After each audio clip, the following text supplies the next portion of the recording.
নমস্কার। গল্প উল্লাসের আজকের নিবেদন গজেন্দ্র কুমার মিত্রের লেখা অনুরাধার স্বপ্ন। অনুরাধা রান্নাঘরের কাজ শেষ করে এসে ঘড়ি দেখলে 2:17 একটা স্বস্তির নিঃশ্বাস ফেলে সে বাঁচল। অনেক কষ্টে আজ একটু সকাল করে কাজ সেরে নিতে পেরেছে।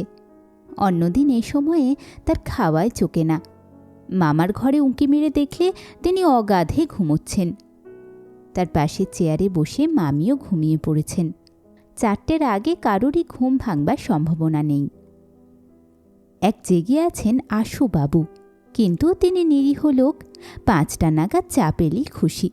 তার আগে যে কিছু চাইবেন না তিনি, তা সে জানত। অনুরাধা ভিজে চুলগুলি পিঠের ওপর এলিয়ে বাংলোর বারান্দায় এসে বসল। এসে অবধিই মেঘলা যাচ্ছিল। আজ 3-4 দিন পরে আকাশ একেবারে পরিষ্কার হয়ে গেছে। ঝলমল করছে রোদ চারধারে। প্রথম হেমন্তের মিষ্টি ঝিরঝিরে হাওয়ায় সে রোদ কড়া লাগে না, বরং গায়ে লাগলে যেন কেমন একটা আবেশের সঞ্চার হয়। বাংলোর পশ্চিম দিকটা অবারিত খোলা, বহুদূর, বোধহয় কয়েক মাইল অবধিই চলে গেছে উঁচু নিচু ঢেউ খেলানো মাঠ। কোথাও বা সামান্য কিছু চাষ হয়েছে, কোথাও বা এমনি ডাঙা পড়ে আছে, মধ্যে মধ্যে 2-একটা মহুয়া আর শাল গাছ। এ যেন স্বপ্ন, স্বপ্নের দেশ। ওই যে দূরে পাহাড়ের রেখা, দুপুরের রোদে নীল দেখাচ্ছে। ওখানে যাওয়ার কথা অনুরাধা ভাবতেই পারে না। কদিন ধরে পাহাড়ের গায়ে মেঘের যে খেলা দেখেছে সে, তা যেন চোখে দেখেও বিশ্বাস করা কঠিন। এ কদিন তার মনে হয়েছে যে মেঘ চলে গেলে হয়তো পাহাড়গুলিকে আর ভালো দেখাবে না, কিন্তু আজ এই দুপুরে তার আরও ভালো লাগছে। কত দূর কে জানে, ওখানে কি যাওয়া যায় না? ওহ, পাহাড়ে চড়বার কথা মনে হলে আনন্দে যেন তার দম বন্ধ হয়ে আসে। সত্যিই যদি কোনোদিন ওখানে যাওয়া যায়, তাহলে হয়তো খুশিতে সে মরেই যাবে। অনুরাধা ঘাড় ঘুরিয়ে একবার পরেশনাথের পাহাড়টা দেখে নিলে বেশ স্পষ্ট দেখা যাচ্ছে। সেই প্রথম দিনই ওরা দেখতে পেয়েছিল। তারপর কদিন মেঘলা থাকায় মোটে দেখা যায়নি। আবার আজ সকাল থেকে দেখা দিয়েছে। ছোট্ট মন্দির আর তার নিচে কি একটা সাদা বাড়ি পর্যন্ত দেখা যাচ্ছে। ওখানে কি আর যাওয়া হবে কোনো দিন? মামি আজও বলছিলেন বটে যে তোর মামা একটু সেরে উঠলে আশুকে নিয়ে বেরিয়ে আসবো একদিন। কিন্তু সে তাঁরাই শুধু যাবেন হয়তো। হয়তো কেন, নিশ্চয়ই তাই।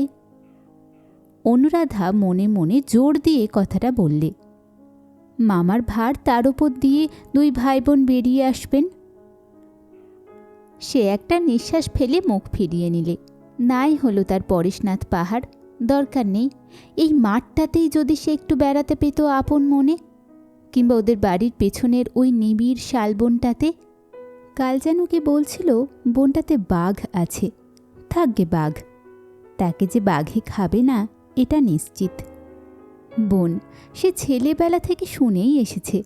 একবার ঢুকে এসে দেখতে চায় তার সত্যিই ভয় করে কিনা।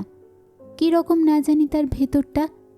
আর ওই মাঠ, শুধু শুধু একা ওই মাঠে সে যদি ঘুরে বেড়াতে পারত, এমনি আপন মনে। এমন যে দেশ হয়, এতখানি ফাঁকা মাঠ যে পৃথিবীর কোনো দেশে থাকা সম্ভব, তা সে কল্পনাও করতে পারেনি কোনো দিন। এত নভেল পড়েও না। বাবার অফিস লাইব্রেরি থেকে আনা উপন্যাসে সে অনেক দেশের বর্ণনায় পড়েছে বটে, কিন্তু তা নিয়ে কোনো দিন মাথা ঘামায়নি। মন তার থাকত পাত্রপাত্রীদের সুখ দুঃখের মধ্যেই। কারণ জন্মে পর্যন্ত সে দেখেছে তাদের রামকান্ত মিস্ত্রি লেনের সে সরু কানা গলিটা। কখনো কখনো কলকাতারই 2-একটা চওড়া রাস্তা দিয়ে গিয়েছে হয়তো। ওই রকম আর একটা সরু গলির মধ্যে আত্মীয় স্বজনদের বাড়িতে ঢুকেছে। এছাড়া আর কিছু না। যা সে কখনো দেখেনি তার ধারণা তো নয়ই, কল্পনা করাও যে অসম্ভব। আচ্ছা, সে যদি চুপি চুপি মাঠটা একটু ঘুরেই আসে, ওই যে কারা ইটের পাঁজা পুড়িয়ে রেখেছে, তারই আড়ালে বড় মহুয়া গাছটা পর্যন্ত। কে আর জানতে পারবে? মামার ঘুম ভাঙলেও তিনি 4টের আগে বার্লি খাবেন না, সুতরাং তারও খোঁজ পড়বে না। এখন হয়তো 2:30, 4টে পর্যন্ত, 1.5 ঘন্টা, সে অনেক সময়। অনুরাধা চঞ্চল হয়ে উঠল। দুপুরের রোদে মহুয়া গাছের ছায়াগুলো যেন কি এক আশ্চর্য মায়া বিস্তার করে। অনুরাধার মনে হলো ওই দূরের মহুয়া গাছটা তাকে হাতছানি দিয়ে ডাকছে। সে একবার মাঠটার চারিদিকে চোখ বুলিয়ে নিলে। মিষ্টি হাওয়ায় যেন সমস্ত মাঠটা জুড়ে খুশির ঢেউ উঠেছে। সেদিকে চাইলে মন আপনি আনন্দে ভরে ওঠে। সে আর থাকতে পারল না। নিঃশব্দে সিঁড়ি দিয়ে নিচে নেমে বাগান পেরিয়ে একসময়ে সত্যিই মাঠে গিয়ে পড়ল। প্রথমে একটু ভয় ভয় করছিল, চলছিল আস্তে আস্তে, কিন্তু বাড়িটা ইটের পাঁজার আড়ালে মিলিয়ে যেতেই তার সব সংকোচ চলে গেল। হঠাৎ মনে হলো একটু ছুটলে কি হয়, কিংবা এমনি খানিকটা লাফালাফি করলে। মাঠের যেদিকেই নজর যায় কোথাও কেউ নেই। একটা গরু বাছুর, এমনকি ছোট ছেলেও দেখা যায় না। চাষ রয়েছে মধ্যে মধ্যে, কিন্তু তা আগলাবার প্রয়োজন নেই বলেই বোধ হয় কেউ আসেনি। এই সীমাহীন নিঃসঙ্গতা অনুরাধার সমস্ত দেহে একটা পুলক চাঞ্চল্যের স্রোত বইয়ে দিলে যেন। সে ঠিক না দৌড়লেও এমন জোরে চলতে লাগলো যে তাকে আর যাই হোক বেড়ানো বলা চলে না। কিন্তু উপায় কি? এমন অবস্থায় আস্তে চলার কথা অনুরাধা ভাবতেই পারে না। কোথাও বিশেষ করে সে যেতে চায় না। সে পথ হারিয়ে, দিক হারিয়ে এমন করে একা এই বিস্তীর্ণ মাঠে ঘুরে বেড়াতে চায় শুধু। তার 20 বছর বয়সটাও যেন পেরিয়ে একেবারে 8-10 বছরে চলে গেছে। যখন চলা মানেই ছুটে চলা, যখন চুপ করে থাকার মতো শান্তি আর নেই, যখন পৃথিবীর তুচ্ছতম বস্তুও বিস্ময়ের চমক লাগায় ক্ষণে ক্ষণে। অনেক দূর, অনেকক্ষণ এইভাবে চলার পর সে ক্লান্ত হয়ে পড়ল। কলকাতায় তাদের বাড়ির তো সেই 1.5খানা ঘর আর সরু একফালি রক। উঠোন পর্যন্ত নেই। হাঁটবার প্রয়োজনই হয় না সেখানে, অভ্যাসও নেই। তাছাড়া চলতে চলতে হঠাৎ তার নজরে পড়ল এই মাঠের মধ্যে কে জমি কিনে রেখে গেছে। ছোট্ট একটা পিলপের ওপর ইংরেজিতে মালিকের নাম লেখা। সঙ্গে সঙ্গে মানুষ, তার সঙ্গে লোকালয়, সমাজ সবটা মনে পড়ে গিয়ে সে যেন তার এই অবাধ উদ্দাম গতির জন্য একটু লজ্জিতও হয়ে পড়ল। সে যেন এতক্ষণ বহু লক্ষ বছর ডিঙিয়ে সভ্যতার সেই আদি ইতিহাসের মধ্যে গিয়ে পড়েছিল। মাত্র 3টি ইংরেজি আদ্য অক্ষরের আঘাতে আবার 20 শতাব্দীতে ফিরে এলো। আস্তে চলতে শুরু করার সঙ্গে সঙ্গেই পা যেন ভারী হয়ে এলো। বসা একটু চাই কোথাও, নইলে আবার এতটা পথ ফিরে যাওয়া সম্ভব নয়।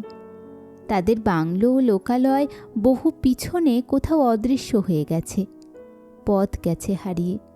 কিন্তু তার জন্য অনুরাধা চিন্তিত নয়। মোটামুটি দিকটা তার ঠিক আছে। কিছু দূর গিয়ে একটা ঢিপির ওপর উঠলেই তাদের বাড়ি দেখতে পাবে আবার, তা সে জানে। এখন যেটা দরকার সেটা হচ্ছে কোথাও একটু ছায়াতে বসা। এই রোদে এতটা দৌড়ে তার গরমও হচ্ছিল ভীষণ। ঘামে ব্লাউজ ভিজে সপসপে হয়ে উঠেছে, কপাল গলা ঘামে ভেসে যাচ্ছে। এদিক ওদিক চেয়ে ওর নজরে পড়ল কতগুলি কলকে গাছ এক জায়গায় ঝোঁপ হয়ে রয়েছে, আর তারই ঠিক পাশে একটা মহুয়া গাছ। সে দূর থেকে ছায়াটা দেখে একটা আরামের নিঃশ্বাস ফেললে। তারপর কোনো মতে অবসন্ন পা দুটো টেনে নিয়ে গিয়ে গাছের গুঁড়িটায় ঠেস দিয়ে এলিয়ে পড়ল। আহ, কি মিষ্টি হাওয়া!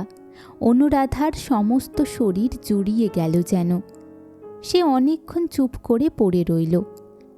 চোখ বুজে থাকলেও সামনে সেই নীলাভ পাহাড় আর ঝলমলে সবুজ মাঠ তার সমস্ত চৈতন্যকে আচ্ছন্ন করেছিল বলে তা যেন সে চোখের সামনে স্পষ্ট দেখতে পাচ্ছিল। সেইভাবে ঠান্ডা বাতাসে ঘাসের ওপর শুয়ে থাকতে থাকতে সে যেন ভুলেই গেল 65 টাকা মাইনের কেরানির 20 বছরের আইবুড়ো মেয়ে সে। ওর হঠাৎ মনে হলো ও যেন রূপকথার রাজকন্যা। এখনই ওই সামনের তেপান্তর মাঠ পেরিয়ে তার রাজকুমার আসছেন পক্ষীরাজ ঘোড়ায় চড়ে। উজ্জ্বল শ্যাম তার বর্ণ, গলায় বকুলের মালা। কাছে এসে বসে তার হলদে উত্তরিয়ে ওর মুখের ঘাম মুছিয়ে মুদিত চোখের পাতায় চুমু খেয়ে খুব আস্তে ডাকবেন, অনু, অনুরাধা। সেই অনুভূতি আর আশা এমনই তীব্র হয়ে উঠেছিল ওর মনে যে সে চুম্বনের স্পর্শ যেন সে সত্যিই অনুভব করলে। তীব্র সুখের অসহ যন্ত্রণায় চমকে শিউরে চোখ মেলে চেয়ে দেখলে সে একাই, কেউ কোথাও নেই। সমস্তটাই তার স্বপ্ন, দিবা স্বপ্ন। একটা দীর্ঘ নিঃশ্বাস ফেলে অনুরাধা উঠে বসল। তার রাজকুমার কোনো দিনই আসবে না, তা সে জানে। তার মনে পড়ে গেল তাদের সেই সরু অন্ধকার গলির সেই 1.5খানা ঘর, আর এক পাল রুগ্ন ভাই বোন। বাবার 65 টাকা মাইনে, তাতে চাল ডাল ঘর ভাড়াই হওয়া কঠিন।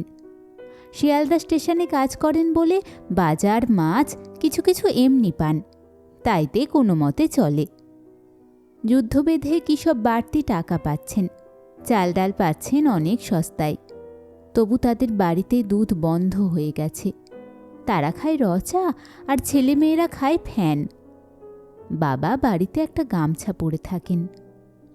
আর অনুরাধা তার দিন কাটে রান্না করে, বাসন মেজে, ভাই বোনদের সঙ্গে অষ্টপ্রহর চেঁচিয়ে, মায়ের সঙ্গে ঝগড়া করে আর কেঁদে। তার বাপের টাকা নেই, তার ওপর সে কুৎসিত।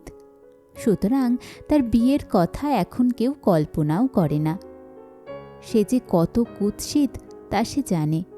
আয়নায় অনেক রকম করে মুখ দেখেও সে কিছুমাত্র সান্ত্বনা পায়নি কখনো। প্রতিবারই মনে হয়েছে আয়নাটা ছুঁড়ে ফেলে দিই। একমাত্র তার বাবা বলেন, রাধা যখন বিকেলে চুলটি টান করে বেঁধে কুমকুমের টিপ পড়ে তখন বেশ দেখায়। কিছু টাকার সংস্থান হলে ছেলে দেখতুম। ওকে কেউ অপছন্দ করবে না, তুমি দেখো। কিন্তু মা সঙ্গে সঙ্গেই জবাব দেন, তুমি তো বেশ দেখবেই, তোমার মতো দেখতে হয়েছে কি না? রং কালো হলেও ক্ষতি ছিল না, গড়নটা শুদ্ধ তোমার মতো মদ্দাটে মদ্দাটে হলো। না, তার রাজকুমার কোনো দিন আসবে না।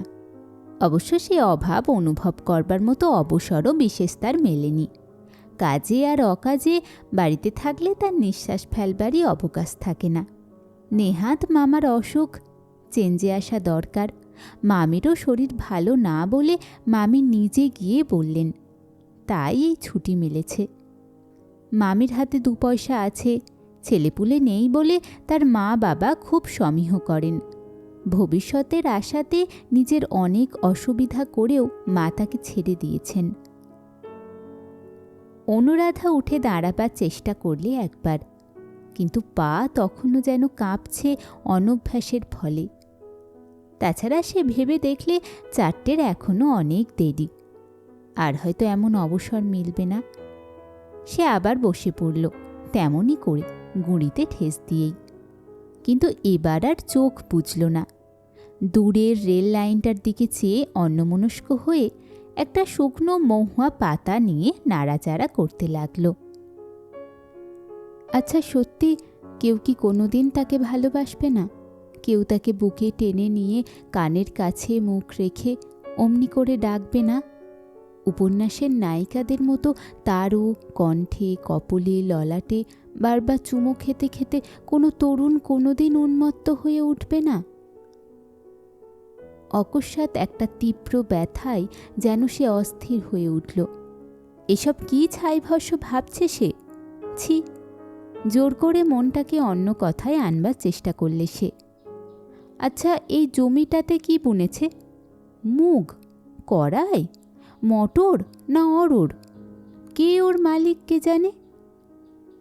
আবার ঘুরে ফিরে তার মন তাদের সেই সংকীর্ণ গলিতে ফিরে গেল। এরকম সে ছিল না। অন্য কোনো আমোদ প্রমোদের ব্যবস্থা নেই বলে বাবা তাকে উপন্যাস জোগাতে শুরু করেছিলেন বহুদিন থেকেই। পড়েছেও অনেক, কিন্তু তাহলেও তার নিজের মনে কোনোদিন এসব কথা আসেনি। যত গোলমাল বাঁধল ওপরের তলায় ওই নতুন ভাড়াটেদের আসার পর থেকেই।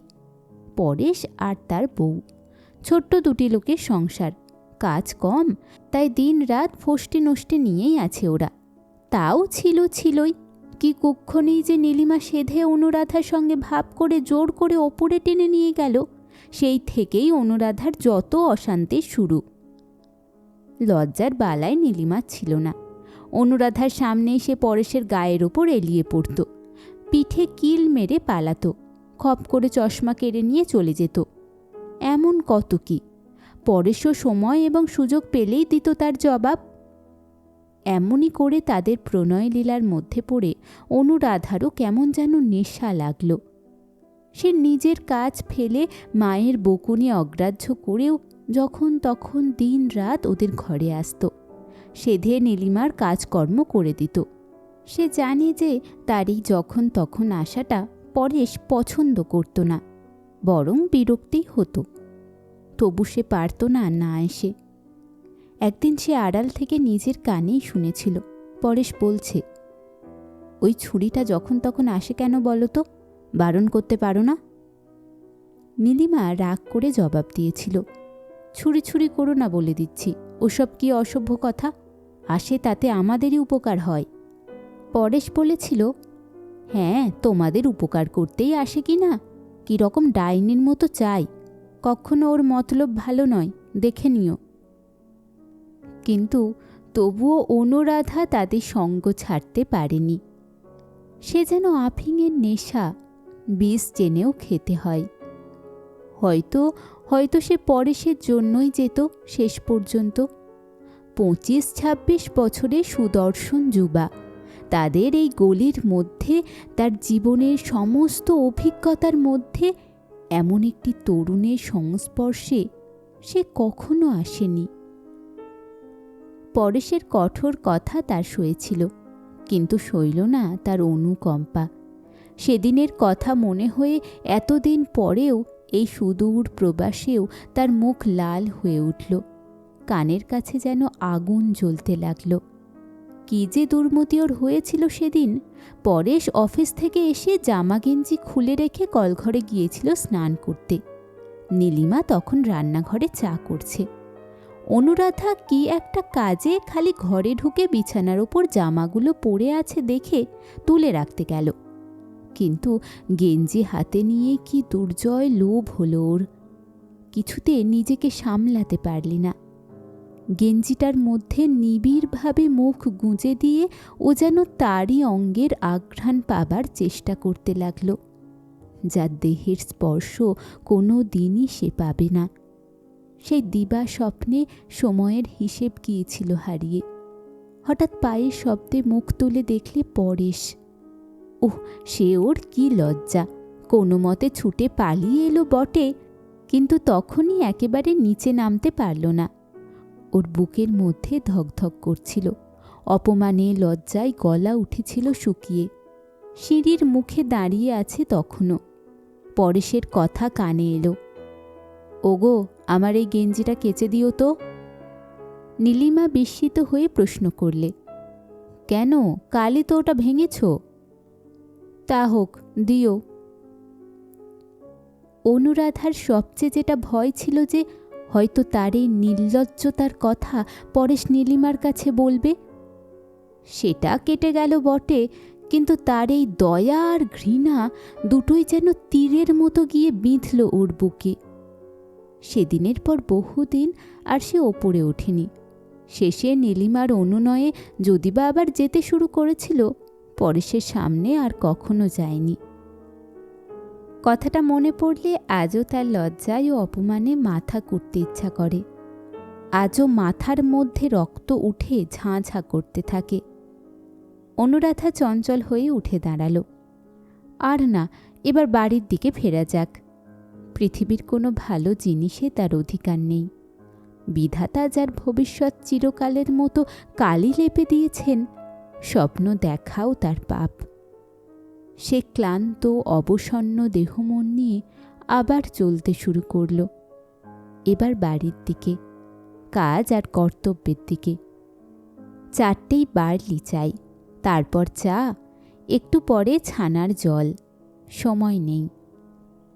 কিন্তু খানিকটা চলবার পরই সেই মাঠ, দিক দিগন্ত জোড়া সেই ঢেউ খেলানো মাঠ, পাহাড় আর হেমন্তের সেই মধুর বাতাস তার সারা দেহে আবার যেন মায়া বলিয়ে দিল। পা ক্লান্ত, তবু ইচ্ছা হয় ছুটে যেতে। মনে হয় ঘর বাড়ি মানুষ সব থাক পড়ে, যতক্ষণ না সূর্যদেব ওই পাহাড়টার আড়ালে মিলিয়ে যান ততক্ষণ এমনি যেখানে খুশি যেদিকে খুশি ঘুরে বেড়ানো যাক। হয়তো মনের মধ্যে কোথাও আশাও জাগে যে কোনো একটা মহুয়া গাছের আড়াল থেকে এখনই কোনো তরুণ বেরিয়ে আসবে, যে সেধে তার সঙ্গে আলাপ করতে চায়, যে জানতে চায় সে ক্লান্ত হয়ে পড়েছে কিনা। হঠাৎ তার বাঁ হাতখানা তুলে সে দেখতে লাগলো।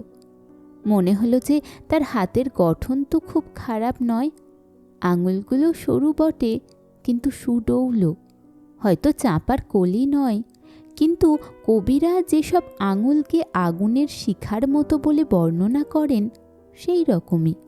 কাজ করে বাসন মেজে শক্ত হয়েছে, কিন্তু তবু শীর্ণ নয়। প্রথম যৌবনের রস উচ্ছলতা আজও তাকে নিটোল রেখেছে। একটা ধান ক্ষেতের মধ্যে অনেকটা জল জমেছিল, কালো স্বচ্ছ জল, আয়নার মতো জল করছে। পাশ কাটিয়ে যেতে যেতে আবার কি মনে হলো, ফিরে এসে অনুরাধা অনেকক্ষণ চুপ করে সেই দিকে চেয়ে দাঁড়িয়ে রইল। ভালো করে দেখা যায় না, তবু সেই পড়ন্ত বেলার রোদে তার উত্তেজিত এবং আরক্ত মুখখানা বোধহয় জীবনের এই প্রথম ভালোই লাগল। এর চেয়ে ঢের খারাপ মুখ সে দেখেছে অনেক মেয়ের, ঢের বেশি কুৎসিত আর কালো, তবুও তারা সুখেই ঘরকন্যা করছে। তাদের নিয়েও স্বামীরা ঘর করে, তাদের ভালোবাসে, তাদের চুমু খায়। ভালোবাসা পাবার এবং ভালোবাসবার একটা তীব্র কামনায় অনুরাধার সমস্ত বুকের ভেতরটা যেন টনটন করে উঠল।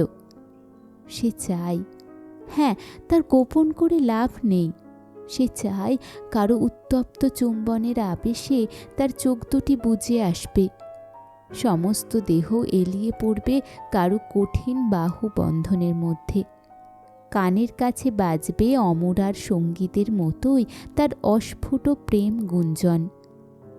এই যদি জীবনে একদিনও আসে, একটি মিনিটের জন্যও, তাহলেও সে খুশি। বাকি সমস্ত জীবনটা সে সেই মুহূর্তের স্বপ্ন দেখেই কাটিয়ে দিতে পারবে। আজ সেই সুতীব্র সুখের চরম অনুভূতির মুহূর্তটি যেন আজই তার অন্তরের মধ্যে ঘনিয়ে এসেছে। সে লগ্ন তার আজই আসা চাই, আজই, আর অপেক্ষা করার সময় নেই তার।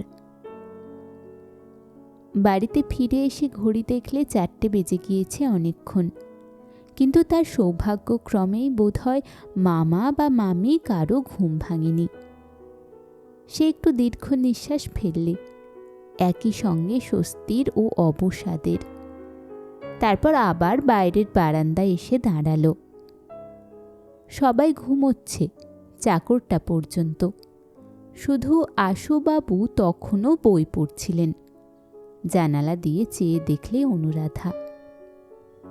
অদ্ভুত মানুষ এই আশুবাবু, মামিমার ভাই, বয়স 40-এর কাছাকাছি। কোথাকার এক স্কুলে নাকি মাস্টারি করেন।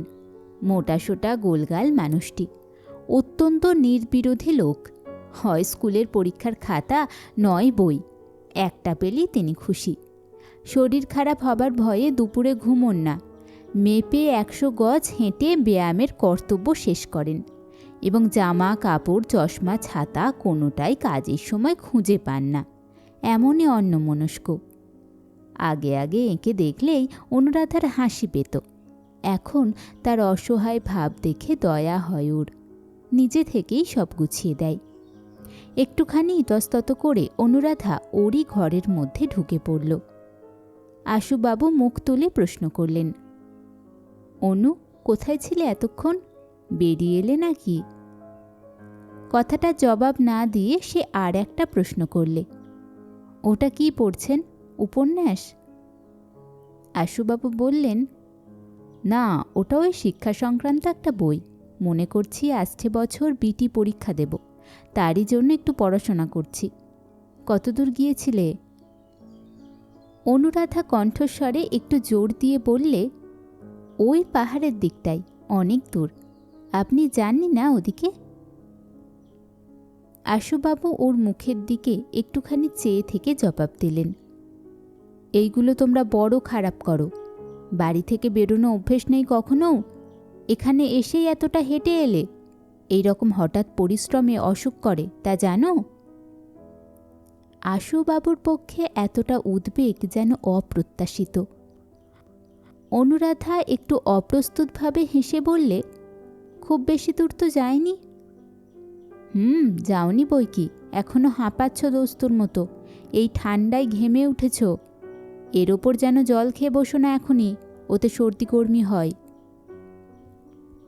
আশ্চর্য, এত ব্যাপার লক্ষ্য করতে তাকে অনুরাধা এই প্রথম দেখলে। অকস্মাৎ যেন ওর বুকটা কিসের একটা উত্তেজনায় দুলে উঠল।